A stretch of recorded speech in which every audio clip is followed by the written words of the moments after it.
Here's a little fish quiz. Can you name this species? Well, the large dorsal fin is the tip-off. This is an Arctic grayling found in the northern parts of North America, an acrobatic fish that we're going to be fishing for up in Alaska, along with rainbow trout.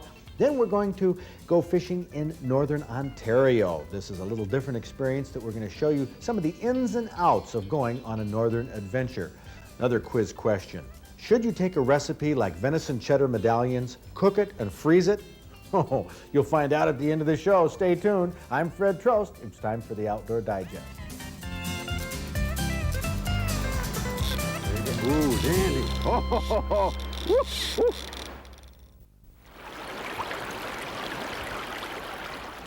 The water is crystal clear. The location, a river about 10 miles from Osprey Island Lodge on Lake Clark, Alaska. The float plane dropped us off at the mouth of this meandering river. We motored up to some prime stretches for Arctic grayling and rainbow trout. This was early July, and in a few weeks, sockeye salmon would crowd the river. But for now, our guide for the day, his name was Bill, takes us up where he said the fishing is easy. You don't run into too many other fishermen up here, but when you do, if they look like this, you wait until they're done before you move through. This grizzly cub was cruising for salmon, but decided to leave when he saw us, and that was okay with me. Mom's not around. Doesn't this add a new dimension to fishing? It happens all the time. Cubs? Well, You know, cubs- This cub's been booted already. Cubs are my least favorite of all bears because it means mama's around. Usually they're... All the guides carry big bore handguns because Alaskan brown bears are strong and unpredictable. But we're not here to fight, we're here to fish. So this is the rainbow grayling box, huh? Yeah, and I think we need something that's fairly weighted here. I think, let me take a look at the other side of The other this side, box. so these are what, mainly rainbow flies? Yeah, we've or- got, used some of these for salmon, for sockeye, and silvers. The rainbows are the muddlers, and some of these other marabou shiners. This is an egg-sucking leech, it's called. But they're all weighted because they've got to get down to the bottom. Okay, we turn this around and... Yeah, and on this side we've got some little jigs, and what I'm going to do is rig up a... well, just your twister tail. exactly, yeah. We're talking Midwest We're talking type bass fishing, just bass about. fishing, yeah. With the test. Now, what about these MEP spinners? Those work really good for the rainbow out here, too. But not for grayling? Well, the real small, actually the best for the grayling is these little rooster tails in the grayling holes. Mm-hmm. On a real light line, and this one's rigged up with the 6 pounds? 6-pound test. And we've got 10 on the other one, which you almost need to hold the rainbows out in the faster water. Bill ties on the same kinds of flies and spinners that we use back home, and the Alaskan fishing techniques aren't any different either. It's just a different setting. Cast a little bit upstream, up above that rock, and just let it sort of sweep down. How far out? Halfway? Oh, 15 feet past the rock or so, just before you get into the real fast current.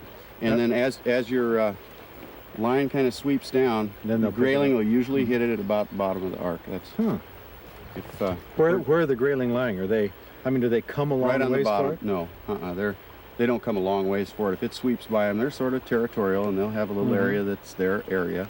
Get it, And, it's like steelhead. You want to get yeah. it right in front of their nose. yeah, Okay. yeah. So enough good. cast usually pays off. Okay.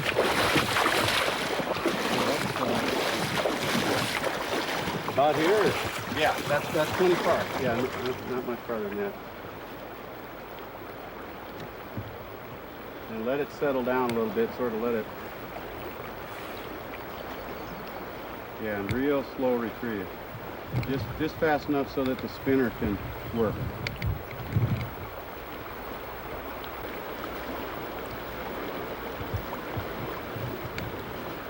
Grayling don't always hit the lure hard, as I found out after a few minutes of casting.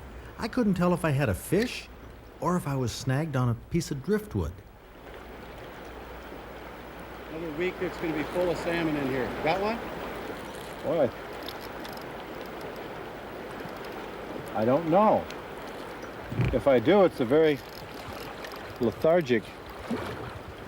No, I was just on the bottom, I guess. No, I got one. I do have one. Yeah. I don't know what the scoop was on that. It was just like a log. Doesn't seem to want to come up.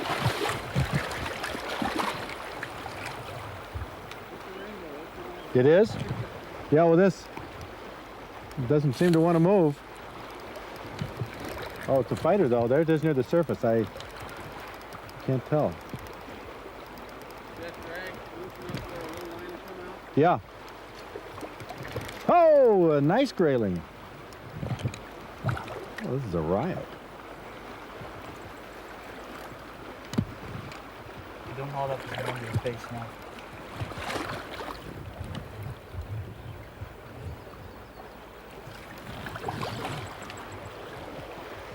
This I think is nicer than the other one. Oh, it's right down here. Right. Oh! Get off? No!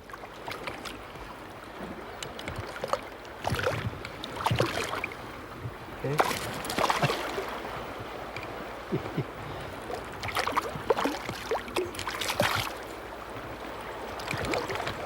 Definitely not done. This is the fish that Grayling, Michigan was named after. A fighter, good tasting in the pan, beautiful coloration with an unusual dorsal fin.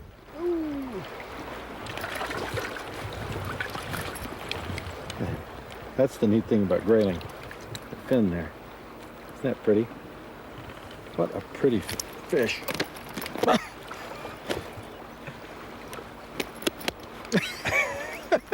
You try to be gentle with them. Right in the corner of the mouth. Oh, I can get it out. There we go. My friend the fish. Now if I can just unhook myself, I'll be in business. Oh, that's fun. Soon after I released that grayling, Bill hooked into a nice rainbow. Oh, he's a dandy.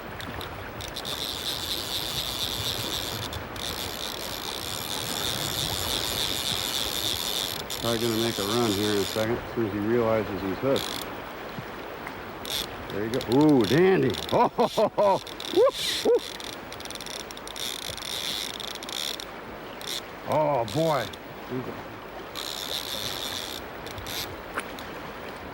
I can't help but get excited every one of these that I catch. I mean it.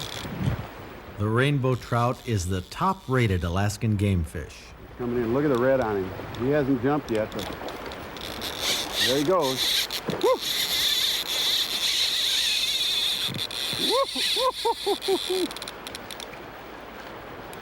Down in the backing. On a fly rod, a rainbow's a handful. Tell you what, they get out in that current and turn broadside, and you can't do a bloody thing to them. For Alaskans who catch lots of salmon, rainbow trout are the real prize. Uh-oh, he went right back to where that hole where I caught him, right behind that rock. Uh-huh.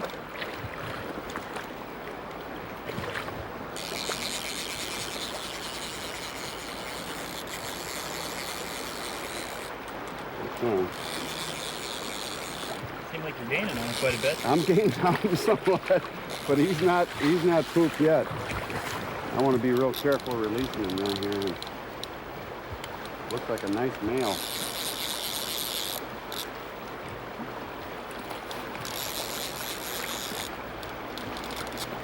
Oh, that's a dandy.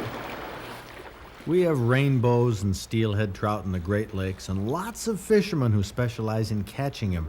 But I don't know if there's a more thrilling way to catch a rainbow than up here in this crystal clear water. Oh, beauty. I love it.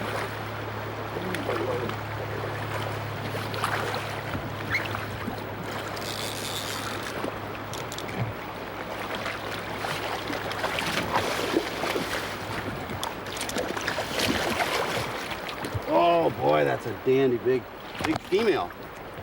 Oh, yeah. Rainbow trout are such a revered game fish in Alaska that all must be returned to the water.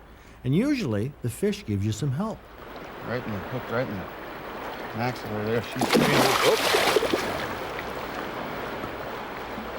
I wanted to hold her a little bit longer than that, but That's okay. she's free to go. The purists love to fish for rainbows with a fly. Nothing fancy. The tackle isn't anything out of the ordinary. But you might guess I stuck with the fast action of grayling. Besides, we could cook them up for a shore lunch. And I'll tell you, fresh grayling, not even a half hour old, wow. What memories I have from this one day.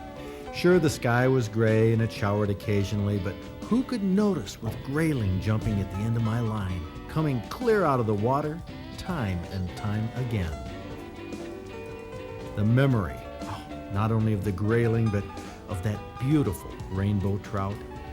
These are fishing stories. Nah, more than that. No, these are fishing dreams. The clear water, the mountains, the wildlife. I get the same kind of enjoyment fishing back home, but can you blame me for wanting to go back to Alaska again?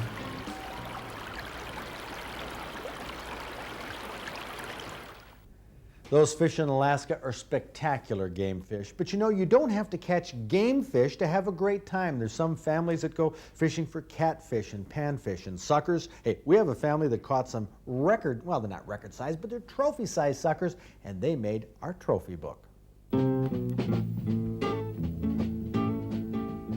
Jody and Sarah Anderson from Wyoming caught several trophies each last year and came up on stage several times. Did you take them off the hook? No. How about you, Sarah? No. Who took them off the hook for you? My dad. But you hauled them in. How many did you catch that night? Lots. Lots of them? Do you think maybe this year you'll start taking them off the hook yourself? Maybe. What about you, Sarah? No. No, okay. Very straightforward young ladies. Their fishing skills were passed on to them by their father, Gary Anderson, who caught a 3-pound, 14-ounce longnose sucker last March, the same day his daughters caught theirs. So you take the kids fishing an awful lot. Oh, yeah. It's like the all-American family here. We try. Goose hunting. We don't get any geese, but we go a lot. Great. Who is the better angler among your two daughters, Jody or Sarah? Well, they're pretty even. Sarah caught the biggest carp so far. Okay. But that's about it. Well, good. You're a good dad. That's what we like to see. Little Sarah caught a trophy white sucker. Now, it weighed 3 pounds, 4 ounces. Now, they were all fishing the Grand River, by the way. They were all using night crawlers, and all of them, the whole family, made the Moosehead Trophy Book. Now, you can tell me, who's the better fisherman or fisherwoman? You or Jody? Me. Are you? How come? I catch them. You catch more than she does? Yeah. Does she know this? Yeah. Will she admit it? No. Oh, okay, well, that's what I thought. Jody's white sucker was the largest, a whopping 5-pounder, adding to the friendly family rivalry. Jody, you know, I've been impressed with your fishing skill, come up here in the stories you're telling all, but I was really kind of sad to hear that you're not the best fisherman in the family, that your sister whoops you. No. No? No. I'm better. Are you? What makes you a better fisherman? She caught the biggest carp. So? I catch more bass. You catch more bass. I catch more eating fish. Why would she come up here and say that she's better at fishing than you are? I don't know. You gonna talk to her about that? Yes. You coming up here anymore this evening? No. Okay, this is it. Uh-huh. Okay, well, next year, we'll see who catches the bigger one and the most. It's gonna be me. The saga of the competitive Anderson girls continues, but for now, they're both our Outdoor Digest Trophy Anglers of the Week. Families can have an awful lot of fun fishing together, but you know, before you gather up the family and head off to northern Ontario or Alaska or some faraway place, there's some considerations that you should make before you get there. There's weather, there's bugs, there's sleeping accommodations, there's food, all kinds of things you have to think about. Let's head to northern Ontario right now to Pym Island and get some ideas on how you can prepare for a northern adventure.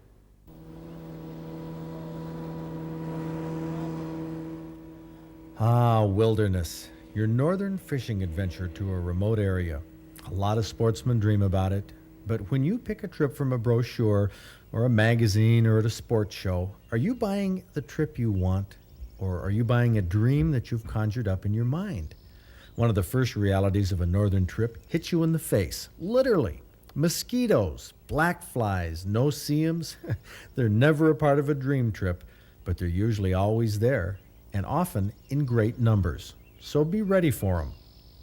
And what about cooking? Do you have to bring the food? There are your basins for shaving and washing. Remember, this is not a Holiday Inn.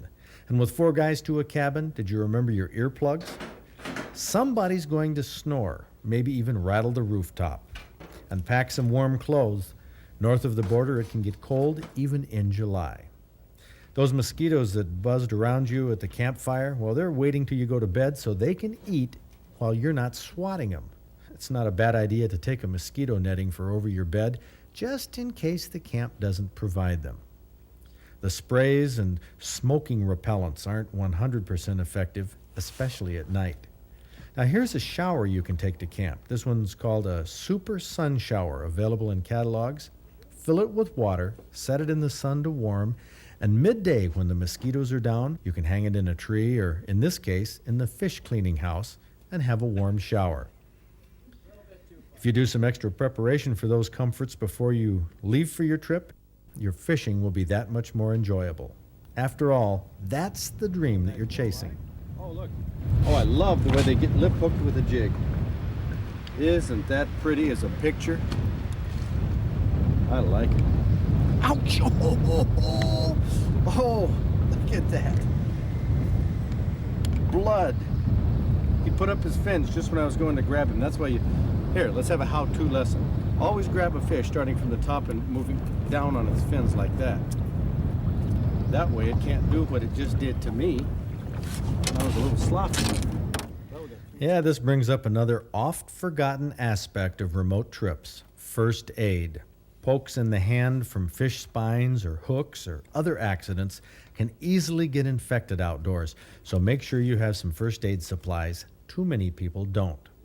They remember their assortment of lures, though, and be prepared with lures. Take a variety, because the tried and true might not be working that week. Here's a case in point. Now, what did we catch our walleye on this morning? Nothing. I've shown you right here. We got a couple other baits we've used, and I want to show you first of all what we caught. There we go. How about that? This walleye right here, that's about 28 inches long. It's as big as walleye as I've taken anywhere. And this was caught on my favorite pike walleye lure of all times. I don't know why. I used it when I was a kid fishing with my dad, a Williams wobbler. It's actually a trolling lure designed to wobble as it trolls in the water, but I used it a couple different ways. Casting, and I've caught pike and walleye on this. This walleye took this one while I was jigging it. Just jigging it, letting out about 12 feet of line, and we were drifting in a sort of a deeper hole along the bank, and he hit it. They stay down, these big ones stay down. They don't really do a lot of zipping around, but we had quite a tussle getting it in the net. 28 inches. A real thrill.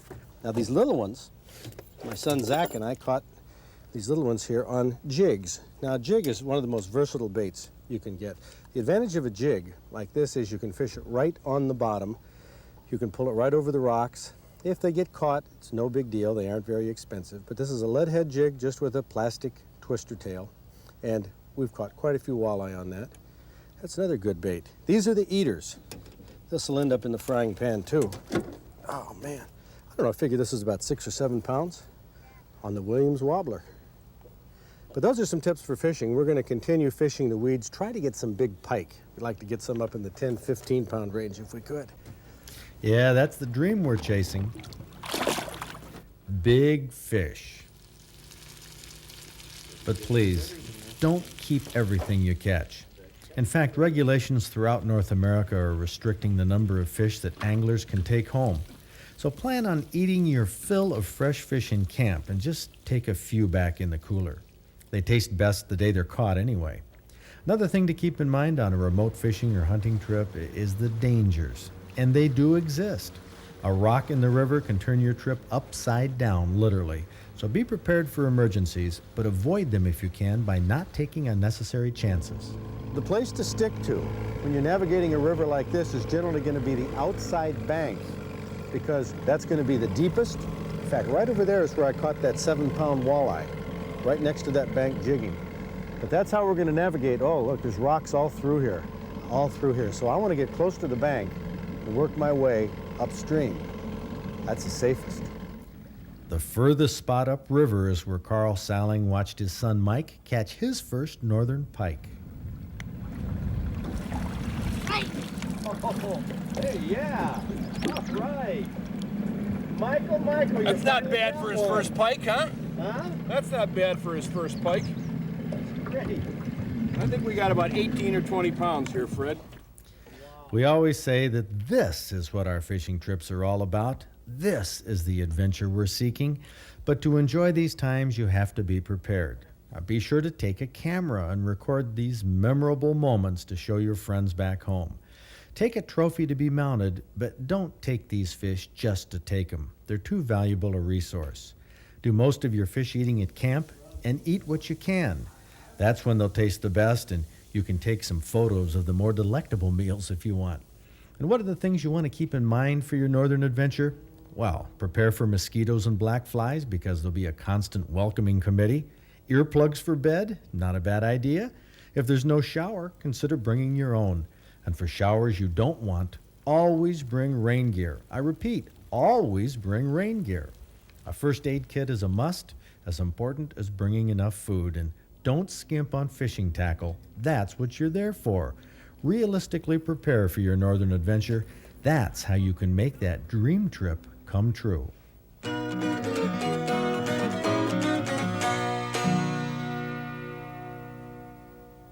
Well, we hope that gives you some idea on how to prepare for a northern adventure. Now, if you have any ideas of cooking up some food and freezing it and taking it with you, don't do that yet. Watch this recipe.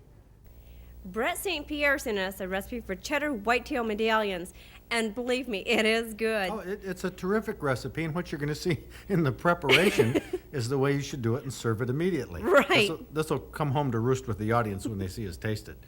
This is caribou that we use for this. Oh, caribou is such a tasty type of venison. And you It do really want to is. cut off all the fat and fell and the ligaments in between here. For the medallions especially, Right. little hors d'oeuvre type morsels bites. is what you want, just that- little pieces of meat. Those are perfect, Oh, Kathy. they are doing Perfect. good. And when you eat them fresh, cook them fresh, they're They're outstanding. very good. We're going to coat those in just flour and cayenne pepper and seasoning salt. And I'm going to fry these in butter.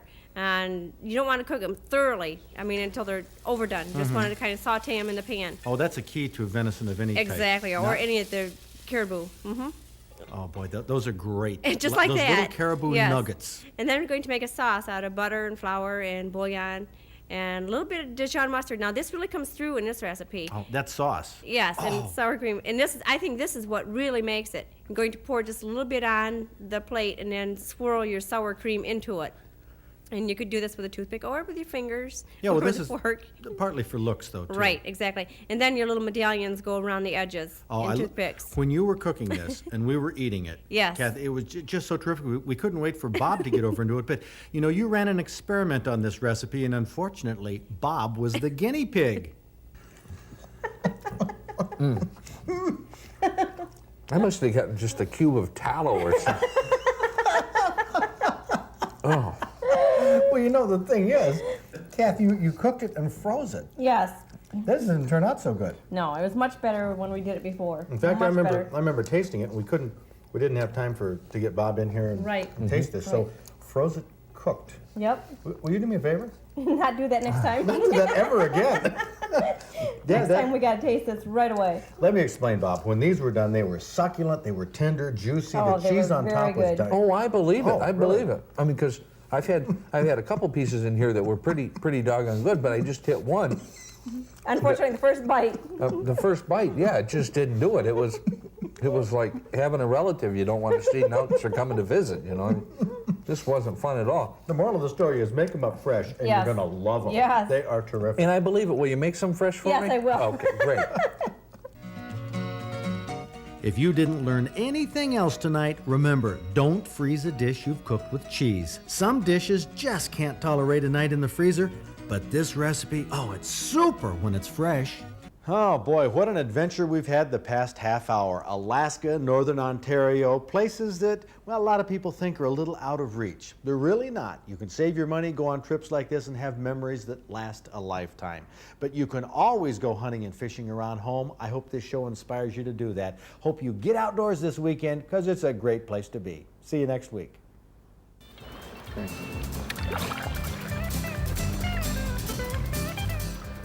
Next week on Outdoor Digest, we're going to take you to the northern regions of Quebec for some caribou hunting. We did this past fall. Oh, an exciting feature. We're also going to go ice fishing. I think it's time to get out there in that cold weather. We'll have other great features and a super recipe too. So join me next week right here on Public TV. You try to be gentle with them.